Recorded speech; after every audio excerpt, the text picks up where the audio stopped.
আজকের বিশেষ বিশেষ খবরগুলি হলো মণিপুরের মুখ্যমন্ত্রীর সঙ্গে দিল্লিতে বৈঠকে মোদি। বৈঠকে 5 মিনিটের মধ্যে মাইক বন্ধের অভিযোগ, উত্তপ্ত বিধানসভা। পেলেন ব্যক্তিগত ইভেন্টে ব্রোঞ্জ, আরও একটা পদকের ম্যাচে মনু বাকের। টেট পাশ করেছেন অথচ সার্টিফিকেটটাই নেই, সন্দেহদের পরীক্ষার্থী বলে কি করে চেনা যাবে? ঠকবেন না, জেনে নিন আসল দাম। পেঁয়াজের দামই বা ঠিক কত?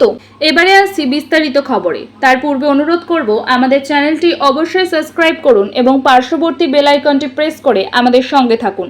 বৈঠকে 5 মিনিটের মধ্যে মাইক বন্ধের অভিযোগ, উত্তপ্ত বিধানসভা। বিধানসভা সূত্রে জানা যাচ্ছে, প্রশ্নোত্তর পর্ব শেষ হওয়ার পর দৃষ্টি আকর্ষণের পর্ব বা উল্লেখ পর্বে এই বিষয়টি নিয়ে আলোচনা হতে পারে। রাজ্যের কোনো মন্ত্রী কিংবা তৃণমূলের কোনো বিধায়ক এই বিষয়টি উত্থাপন করতে পারেন। নীতি আয়োগের বৈঠকে বক্তব্য শুরু করার 5 মিনিটের মধ্যেই বাংলার মুখ্যমন্ত্রী মমতা বন্দ্যোপাধ্যায়ের মাইক বন্ধ করে দেওয়ার অভিযোগ এবার সেই আজ পড়তে চলেছে বিধানসভাতেও নীতি আয়োগের বৈঠক নিয়ে আলোচনার সম্ভাবনা। প্রশ্নোত্তর পর্ব শেষে এই নিয়ে আলোচনা হতে পারে বলে সূত্রের খবর। বিধানসভা সূত্রে জানা যাচ্ছে, প্রশ্নোত্তর পর্ব শেষ হওয়ার পর দৃষ্টি আকর্ষণী পর্ব বা উল্লেখ পর্বে এই বিষয়টি নিয়ে আলোচনা হতে পারে। রাজ্যের কোনো মন্ত্রী কিংবা তৃণমূলের কোনো বিধায়ক এই বিষয়টি উত্থাপন করতে পারেন। আজ সোমবার বিধানসভায় মমতা বন্দ্যোপাধ্যায়ের উপস্থিত থাকার কথা। সেক্ষেত্রে রাজনৈতিক মহল মনে করছে, দিল্লিতে নীতি আয়োগের বৈঠকের বিষয়ে মুখ খুলতে পারেন মুখ্যমন্ত্রী। প্রসঙ্গত, নীতি আয়োগের গভর্নিং কাউন্সিলের বৈঠকে শনিবার মুখ্যমন্ত্রী মমতা বন্দ্যোপাধ্যায়ের মাইক বন্ধ করে দেওয়ার অভিযোগ ওঠে। রাজ্য বিধানসভার পাশাপাশি এর প্রতিবাদে সংসদের দুকক্ষ উত্তপ্ত হতে পারে। মমতাকে হেনস্থা করার অভিযোগে প্রতিবাদ জানাবেন বলে খবর। টেট পাশ করেছেন অথচ সার্টিফিকেটটাই নেই, সন্দেহদের পরীক্ষার্থী বলে কি করে চেনা যাবে? এদিন পর্ষদ জানিয়েছে, তাদের কাছে কিছু তথ্য রয়েছে, সেই তথ্য থেকে সার্টিফিকেট প্রদান করার ব্যবস্থা হবে। তবে সমস্ত তথ্য নেই বলে জানিয়েছেন পর্ষদ। ফলে সব সার্টিফিকেট প্রদান করা সম্ভব নয় বলে জানিয়ে দেওয়া হয়েছে। 2014 প্রাথমিক টেট নিয়ে অনেক অভিযোগ আগেই উঠেছে। অনেকদিন ধরেই সার্টিফিকেট নিয়েও জটিলতা চলছিল। এবার সেই সংক্রান্ত মামলায় কড়া নির্দেশ দিলেন কলকাতা হাইকোর্টের বিচারপতি অমৃতা সিনহা। সিবিআই এর হাতে তথ্য থাকায় সার্টিফিকেট দেওয়া যায়নি বলে দাবি করে প্রাথমিক শিক্ষা পর্ষদ। পাশ করার পরও শংসাপত্র না পাওয়ায় আদালতে দ্বারস্থ হয়েছিলেন চাকরি প্রার্থীরা। সোমবারের শুনানিতে নিয়োগ দুর্নীতি তদন্তকারী সংস্থা সিবিআইকে নির্দেশ দেওয়া হয়েছে, ডেটার ওয়ার্কিং কপি বোর্ডকে দিতে হবে অবিলম্বে। সেই ওয়ার্কিং কপি দেখে বোর্ড মামলাকারীদের সার্টিফিকেট প্রদান করবে। আগামী 13ই অগস্টের মধ্যে সার্টিফিকেট মামলাকারীদের দেওয়ার নির্দেশ দিয়েছেন বিচারপতি অমৃতা সিনহা। বিচারপতি এদিনে প্রশ্ন করেন, এরা পাশ করেছে আর বোর্ডের কাছে তথ্য নেই? বোর্ড কি করে বুঝতে পারছে যে এরাই সেই পরীক্ষার্থী?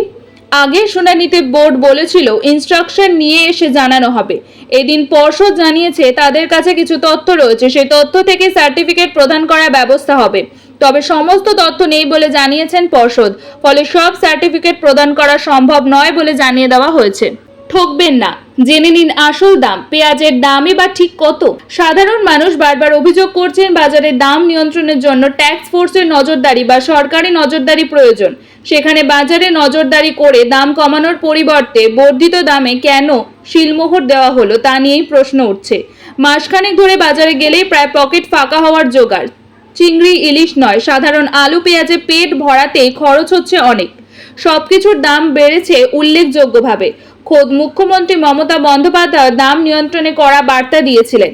তিনি বলেছিলেন, অবিলম্বে দাম নিয়ন্ত্রণে আনার জন্য যা যা ব্যবস্থা নেওয়া প্রয়োজন তাই নিতে হবে। এরপর থেকে প্রতিনিয়ত বাজারে বাজারে ঘুরছে ট্যাক্স ফোর্স। সোমবার ট্যাক্স ফোর্সের প্রতিনিধিরা বাজারে গিয়ে জানিয়ে দিল, আলু ও পেঁয়াজের দাম ঠিক কত। ফলে বাজারে ক্রেতার কাছ থেকে দাম বেশি নেওয়া হচ্ছে কিনা সেটা এবার স্পষ্ট হয়ে যাবে। সোমবার সকালে কলকাতার একাধিক বাজারে ফের হানা দিয়েছিল ট্যাক্স ফোর্স। যারা দাম বেশি নিচ্ছেন সেই সব ব্যবসায়ীদের ধমক দিতেও দেখা গেল প্রতিনিধিদের। একদিকে যেমন আলুর দাম কমেছে বলে জানানো হয়েছে, সেই সঙ্গে পেঁয়াজের বর্ধিত মূল্য শিলমোহর দিয়েছে ট্যাক্স ফোর্স। গত 2 মাস ধরে পেঁয়াজের দামের ঝাঁজে চোখে জল আসছে সাধারণ ক্রেতাদের। কলকাতার বাজারগুলোতে 50 থেকে 45 টাকা কেজি দরে বিক্রি হচ্ছে পেঁয়াজ। তবে ট্যাক্স ফোর্স বলেছে, পেঁয়াজের দাম 45 টাকাই ঠিক। যে পেঁয়াজ 2 মাস আগেও 25 থেকে 30 টাকা কেজি দরে বিক্রি হচ্ছিল, সেটা এক লাফে বেড়ে 45 টাকা হয়ে গিয়েছে। প্রায় 20 থেকে 25 টাকা বেড়ে যাওয়াটা নাকি স্বাভাবিক।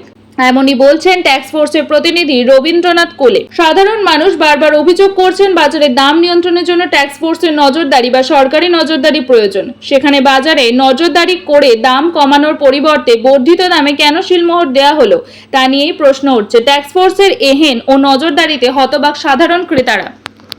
পেঁয়াজের খুচরো ব্যবসায়ীদের বক্তব্য, পাইকারি বাজার থেকে তাদের বেশি দামে কিনে আনতে হচ্ছে পেঁয়াজ, পরিবহন খরচ রয়েছে, পাশাপাশি পচা পেঁয়াজ বাদ দিতে হচ্ছে, অল্প লাভ রেখে বিক্রি করতে হচ্ছে বলে দাবি করা হয়েছে।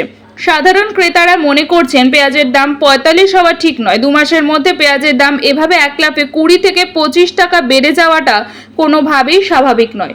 মণিপুরের মুখ্যমন্ত্রীর সঙ্গে দিল্লিতে বৈঠকে মোদি। মণিপুরের মুখ্যমন্ত্রী বীরেন সিংহের সঙ্গে রবিবার বিকেলে দিল্লিতে বৈঠক করেছেন প্রধানমন্ত্রী নরেন্দ্র মোদি। 2023 সালের মে মাস থেকে 2 জনজাতি সংঘর্ষে বিধ্বস্ত মণিপুর। তারপরই প্রথম মণিপুরের মুখ্যমন্ত্রীর মুখোমুখি হলেন প্রধানমন্ত্রী। এ নিয়ে একটা বড় সময় নীরবই থেকেছেন মোদি, তা নিয়ে সরব হয়েছে বিরোধীরা। এই আবহে রবিবার বীরেনের সঙ্গে বৈঠক হলো মোদির। সূত্রের খবর, ওই রাজ্যের বর্তমান পরিস্থিতি নিয়ে দুজনের মধ্যে আলোচনা হয়েছে। 15 থেকে 20 মিনিট কথা হয় তাদের মধ্যে। বৈঠকে ছিলেন কেন্দ্রীয় স্বরাষ্ট্রমন্ত্রী অমিত শাহ এবং প্রতিরক্ষা মন্ত্রী রাজনাথ সিংহ। যদিও প্রধানমন্ত্রীর দপ্তর বা মণিপুরের মুখ্যমন্ত্রীর তরফে এই বিষয়ে সরকারিভাবে কিছু জানানো হয়নি। রবিবার বিজেপি শাসিত রাজ্যের মুখ্যমন্ত্রীদের সঙ্গে বৈঠকে বসেছিলেন প্রধানমন্ত্রী। মধ্য দিল্লিতে বিজেপির সদর দপ্তরে হয়েছে 2 দিনের ওই বৈঠক। মূল বৈঠকের পাশাপাশি মণিপুরের মুখ্যমন্ত্রীর সঙ্গে আলাদাভাবে কথাও বলেন মোদি। কেন্দ্রীয় সরকারের উচ্চ পদস্থ এক আধিকারিক জানিয়েছেন 15 থেকে 20 মিনিট কথা হয়েছে দুজনের। উপস্থিত ছিলেন অমিত শাহ এবং রাজনাথ। ওই আধিকারিকের কথায় মণিপুরের বর্তমান পরিস্থিতি নিয়ে আলোচনা হয়েছে। বৈঠকে কি কথা হয়েছে তা আগামী দিনে প্রকাশ করা হতে পারে। পেলেন ব্যক্তিগত ইভেন্টে ব্রোঞ্জ। আরও একটা পদকের ম্যাচে মনু বাকের। প্যারিসে ভারতের পদকের খাতা খুলছেন মনু বাকের। দীর্ঘ 1 যুগ পর শুটিংয়ে পদক জিতেছে ভারত। শুধু তাই নয়, ভারতের প্রথম মহিলা শুটার হিসেবে পদক জিতে ইতিহাস গড়েছেন।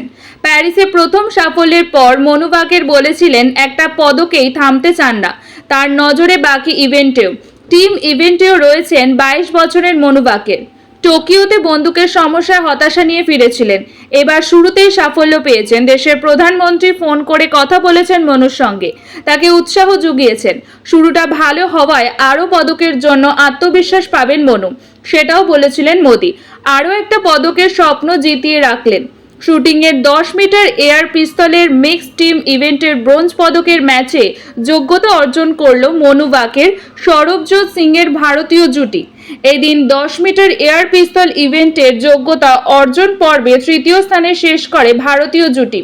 ভারতীয় সময় অনুযায়ী আগামীকাল অর্থাৎ মঙ্গলবার দুপুর 1টায় মিক্স টিম ইভেন্টের ব্রোঞ্জ পদকের ম্যাচে নামবেন মনু বাকের ও সৌরভজোৎ সিং।